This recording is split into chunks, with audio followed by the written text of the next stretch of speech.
बड़ी ईद से पहले जो हमारे पास 2.5 महीने हैं, उसमें वज़न कैसे कम किया जा सकता है और कितना वज़न कम किया जा सकता है। हेल्दी वेट लॉस करेंगे 10 केजीज़ इन 2.5 मंथ्स एंड कोई भी मेडिकल हिस्ट्री है तो आपने इस डाइट प्लान को फॉलो नहीं करना, क्योंकि कोई भी मेडिकल हिस्ट्री आपको नहीं पता कौन-सी चीज़ कैसे रिएक्ट कर सकती है। ब्लड प्रेशर लो होता है, हाई होता है, एनर्जी लेवल लो होता है, ये भी मेडिकल हिस्ट्री के अंदर ही आएगा। कोई किसी किस्म का मसला है, कोई मैदे का मसला है या कुछ भी, तो डाइट प्लान को फॉलो नहीं करना। अगर कोई मसले मसाइल नहीं है तो आप इस डाइट प्लान को फॉलो कर सकते हैं।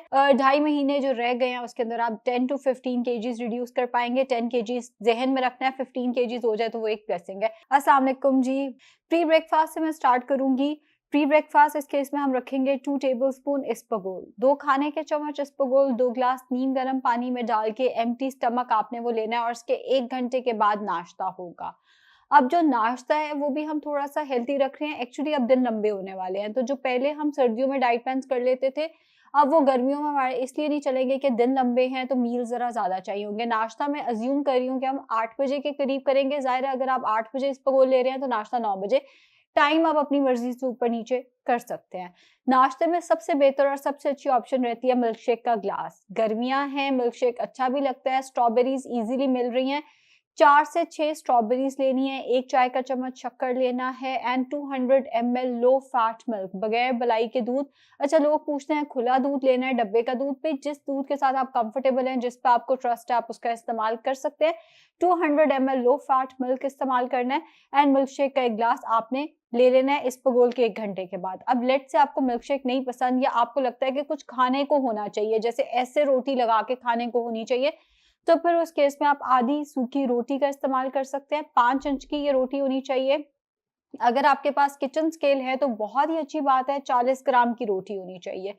उसके साथ 1 अंडा, ज़्यादा सारी सब्जियाँ डालकर उसका इस्तेमाल करना है। चाय वैसे भी गर्मियों में बहुत अच्छी नहीं लगती और मैं वैसे भी प्रेफ़र करूँगी कि आप मील के फ़ौरन साथ चाय ना लें। तो 30 मिनट्स के बाद चाहे आपने मिल्क शेक लिया है, चाहे आपने वो लिया है रोटी या ब्रेड ली है, रोटी की जगह ब्राउन ब्रेड का एक स्लाइस लिया है, उस केस में भी जो चाय है वो आपने 30 मिनट्स के बाद लेनी है।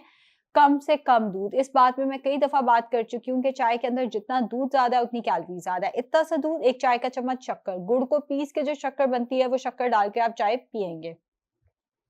11 बजे के करीब 1 अमरूद या आधा अनार या 1 सेब या 1 आड़ू या 8 स्ट्रॉबेरीज़ या आधा कप वाटरमेलन, मेलन या फालसा, इन्हीं में से कोई एक फल आपने 11 बजे के करीब इस्तेमाल करना है। वही बात कि अगर नाश्ता ही 9 बजे है तो ये फल 11 की बजाय 12 बजे ले लीजिएगा। दोपहर का खाना होगा 1 से 2 बजे के दरमियान, आधी रोटी, कच्ची सब्जियों का सलाद, ये आप जितना मर्ज़ी ले लें, जितना ज़्यादा लेंगे उतना ज़्यादा अच्छा है। उसके साथ आधी सूखी रोटी होनी चाहिए। गंदम का आटा बिल्कुल इस्तेमाल किया जा सकता है, जौ का आटा इस्तेमाल किया जा सकता है, मल्टीग्रेन आटा इस्तेमाल किया जा सकता है, जई का आटा इस्तेमाल किया जा सकता है। जो घर में रोटी बनती है उसको सिंपली आधा कर देना है। रोटी नहीं लेनी तो 24 चाय के चम्मच, 24 चाय के चम्मच चावल हो सकते हैं। बिरयानी पुलाव के चावल भी हो सकते हैं, उबले हुए चावल भी हो सकते हैं। उसके साथ आप सालन ज़्यादा ले लें। आलू मना है, दाल मैं अलाउ कर रही हूँ, जस्ट आलू मना है, दाल ले सकते हैं। शाम को 4 से 5 बजे के करीब आपने ग्रीन टी का 1 कप ले लेना है। उसके साथ हैंडफुल ऐसे मुट्ठी बंद करके जो नट्स आते हैं, आमंड्स, वॉलनट्स, कैश्यू नट्स, जो आपको पसंद है आपने वो नट्स ले लेने हैं। अब अगर नट्स अवेलेबल नहीं है या नट्स किसी वजह से नहीं मौजूद, तो आप 2 खजूरों का इस्तेमाल कर सकते हैं। रमज़ान के बाद वैसे भी खजूरें छोड़ना मुझे तो एटलीस्ट मुश्किल लगता है। मेरा दिल करता है खजूरें हर वक़्त पड़ी हों, 2-2 करके बंदा खाता रहे, बस ये नहीं करना। 5 बजे के करीब ग्रीन टी के साथ 2 खजूरें या हैंडफुल ऑफ मिक्स नट्स। रात का खाना होगा तकरीबन 7 बजे के करीब, जिसमें आपने फिर से आधी रोटी लेनी है, रात में चावल नहीं आएँगे। आधी रोटी और उसके साथ आपने बारबेक्यू या टिक्के का 1 पीस ले लेना है। लेट्स से बारबेक्यू या टिक्का अवेलेबल नहीं है, तो फिर आपने 1 कप के अंदर जितना सालन आता है, दाल, आलू, दाल यहाँ पे मना है, दाल, आलू मना है, बाकी जो सालन आप लेना चाहें, आप ले सकते हैं। इस खाने के 1 घंटे के बाद आपने फिर से ग्रीन टी का इस्तेमाल करना है।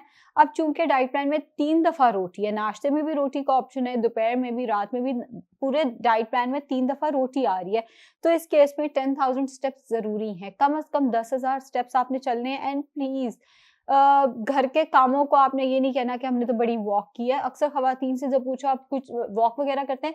जी, बच्चे के पीछे हमारी वॉक बहुत ज़्यादा हो जाती है, उसको मैं वॉक कंसिडर नहीं करती। वॉक वो होती है जो आप मुसलसल करें एंड जिससे आपके दिल की धड़कन तेज हो। तो कम से कम आपने 10,000 स्टेप्स अपने वॉक से पूरे करने हैं। वो जो दिन में सीढ़ियाँ चढ़ के, उतर के, काम करके वॉक होती है, वो मैं इसमें कंसिडर नहीं करूँगी, अलहदा से वॉक होनी चाहिए। पानी का इस्तेमाल 6 से 8 ग्लास ज़रूर रखना है। खाना आपका कम से कम ऑयल में बने, ज़ैतून के तेल में बन जाए तो सबसे अच्छा है। मस्टर्ड ऑयल कुकिंग के लिए नहीं है, मस्टर्ड ऑयल में आपका खाना नहीं बनना चाहिए। मुझे पता है, पहले कहा हुआ है कि मस्टर्ड ऑयल कुकिंग के लिए, मेरे से गलती हुई थी। मस्टर्ड ऑयल कुकिंग के लिए नहीं होता। अब इस सारे डाइट प्लान के साथ अगर आपको चक्कर आते हैं या आपको वीकनेस महसूस होती है, तो आप एक सेब मज़ीद ले सकते हैं। सेब अवेलेबल नहीं है तो 2 से 3 खजूरें ले लें, वो भी अवेलेबल नहीं है तो आप कोई सा भी फल, एक मीडियम साइज़ का फल ले सकते हैं। अब खरबूज़ा और तरबूज़ मीडियम साइज़ के फल में नहीं आते। पिछले दिनों पेशेंट कह रही थी, आपने कहा था 1 फल, तो मैंने पूरा मेलन खाया। अब भी पूरा खरबूज़ा कहाँ से 1 फल में आ सकता है? इतना सा खरबूज़ा या तरबूज़ जितना देखने में एक एप्पल के बराबर हो, उतना इस्तेमाल करना है। एंड अगर आपको चीट मील लेना है तो इस डाइट प्लान में 15 दिन में 1 दफ़ा चीट मील हो सकता है, इससे ज़्यादा आपके चीट मील्स नहीं होने चाहिए, वो वैसे भी हेल्दी कंसिडर नहीं होते। एंड स्ट्रेस, एंग्ज़ायटी ज़ाहिर है वो ज़िंदगी का हिस्सा है, जितना हो सके उन फैक्टर्स को अवॉइड करें जो आपको स्ट्रेस देते हैं। शुक्रिया।